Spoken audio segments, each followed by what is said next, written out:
Hola, hola, ¿qué tal hermanos? Que Dios les bendiga.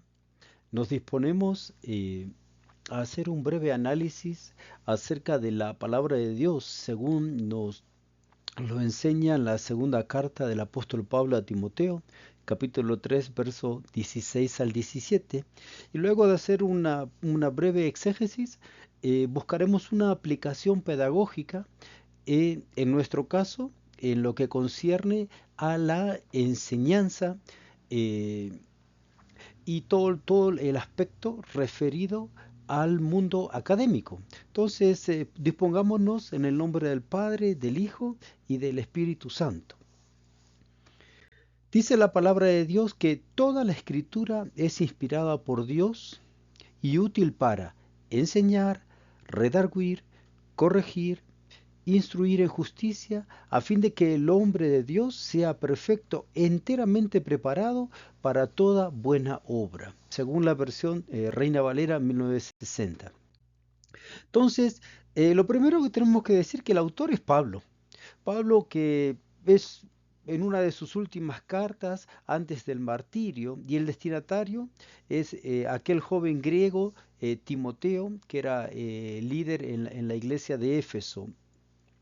Entonces, en este tiempo, el joven Timoteo estaba enfrentando eh, problemas y necesitaba ser animado para enfrentar precisamente a los falsos maestros y ante la crisis doctrinal en la que se encontraban.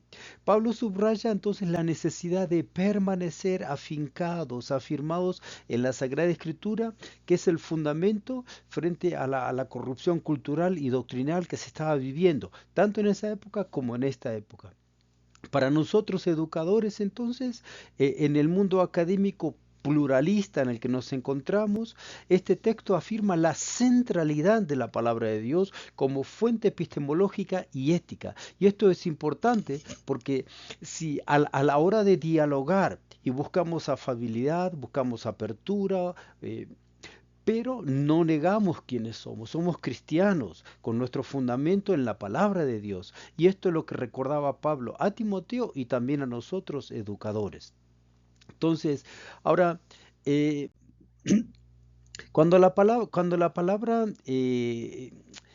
cuando Pablo se expresa ahí, dice que toda la escritura, pasa grafé, de ahí viene grafología, ¿no?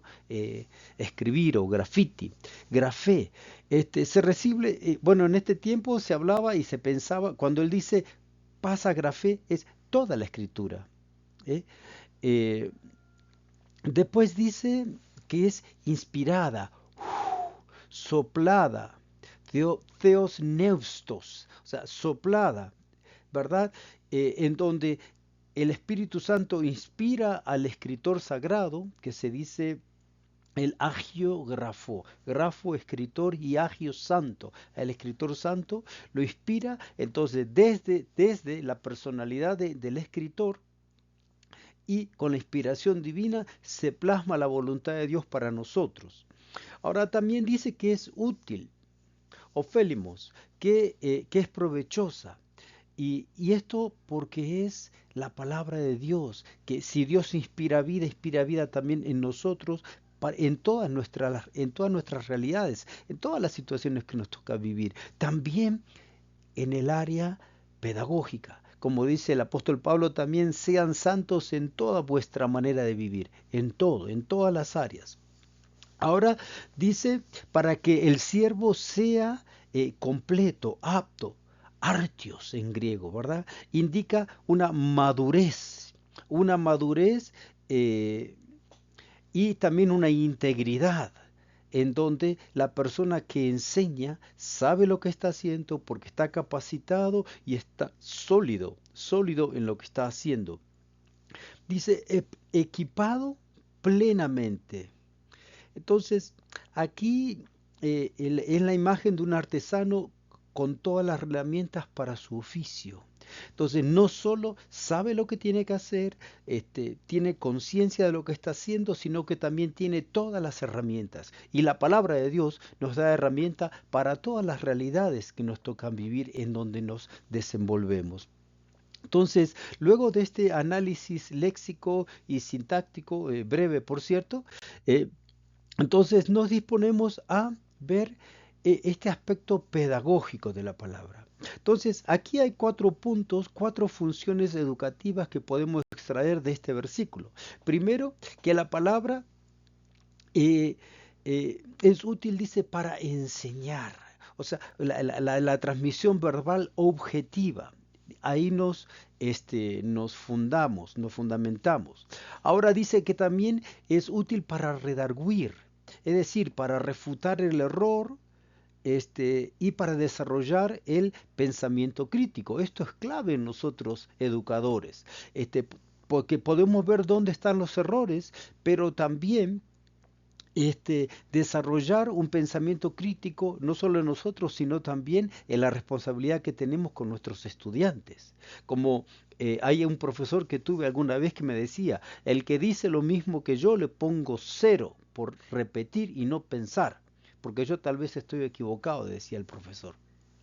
Ahora dice también, la palabra de Dios es útil para corregir, o sea, para restaurar.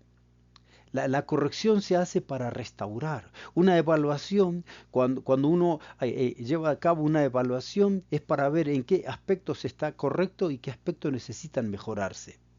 Y por último, para instruir en justicia, que tiene que ver con la formación integral, el carácter del estudiante, ¿no? Y en lo que respecta a nosotros como educadores, este versículo fundamenta el modelo educativo cristiano, que integra, como dice, las 4C. La primera, el aspecto cognitivo, que tiene que ver con el conocimiento bíblico y teológico. Entonces, cuando un estudiante tiene posee en su haber estos aspectos bíblicos, teológicos, entonces los puede integrar con todas aquellas áreas o disciplinas de la pedagogía. Por otra parte, cuando habla de la, eh, la capacidad para discernir ideologías y errores, o sea, redarguir.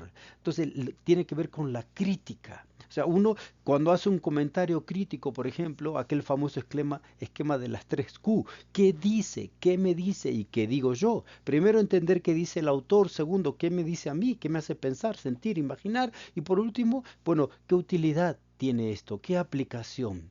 Y por último, el tema de la competencia, justamente que tiene que ver con la preparación para la praxis, ya sea profesional o ministerial. Entonces, este es el propósito pedagógico que podemos encontrar de la palabra de Dios aplicado a los aspectos pedagógicos.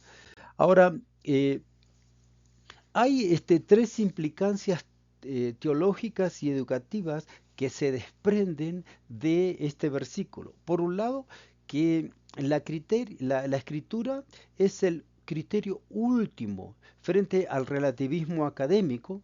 La palabra de Dios y la cruz de Cristo, como decía Bonhoeffer, decía, en un mundo que gira y gira, lo único que está firme es Cristo y su palabra en la cruz, ¿no? La cruz de Cristo y la enseñanza de Cristo. Entonces, la autoridad epistemológica, la autoridad que nosotros tenemos nos la da la palabra de Dios y allí nos fundamentamos. Ahora, el currículo cristiano, eh, toda disciplina tiene que y debe dialogar con la cosmovisión bíblica. Si vamos a elaborar un currículo, entonces tenemos bueno que tener en cuenta la cosmovisión bíblica, por eso estudiamos la cosmovisión bíblica.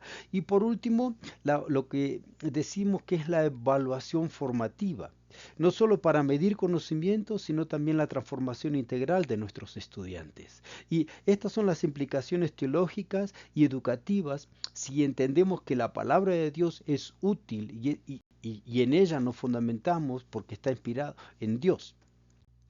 Ahora, eh, para la educación superior cristiana, el diseño, a la hora de elaborar un diseño curricular, entonces, debemos integrar la escritura como eje transversal, como eje que atraviesa todos los cursos, todas las materias. ¿Por qué? Porque en donde nosotros hablamos en cada curso tiene que hablar también la palabra de Dios. Y en ella Dios habla primero y nosotros somos el eco de esa voz y tiene que estar en el diseño curricular. En segundo lugar, el tema de la metodología. Eh, el uso de la Biblia para desarrollar pensamiento crítico y una ética profesional. La utilidad pedagógica, dice la Biblia, que es útil para enseñar, corregir, para formar. Entonces, ¿cómo aplicamos este texto bíblico en nuestra vida como educadores? Justamente en la metodología, ¿no? En el uso de la palabra para desarrollar un pensamiento crítico. Entonces, y por último, el tema del aspecto de la aplicación en las competencias para formar hombres y mujeres de Dios que impacten la sociedad con excelencia y valores. Por eso las primeras clases las hemos dedicado al tema de los valores. Entonces, y esa es la meta educativa, ¿no? Educadores completos y equipados.